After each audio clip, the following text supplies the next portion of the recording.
Rough ఆడించేస్తాను. చెయ్యి చూశావా ఎంత రఫ్గా ఉందో? రఫ్ ఆడించేస్తాను. మాస్టర్ని నీ కార్తో గుద్ది చంపావు కదే, నా కళ్ళ ముందే గుద్ది చంపేశావు.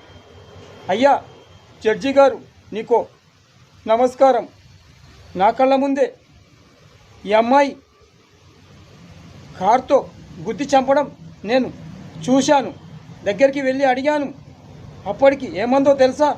నేను మినిస్టర్ కూతుర్ని, నేను ఇలాంటి ఎన్నో చూశాను. ఇలాంటి వాళ్ళని చంపితే నన్ను ఎవరు ఏమీ చేయలేరు అని చెప్పింది జడ్జి గారు. ఇలాంటి అమ్మాయిని మీరు ఉరిశిక్ష వేయాలి జడ్జి గారు, ఉరిశిక్ష వేయాలి. ఎందుకంటే ఇలాంటి అమ్మాయి మళ్ళీ వదిలిపెడితే ఎంతోమంది ప్రాణాలను తీసేస్తుంది. అందుకే మీరు ఉరిశిక్ష వేయండి.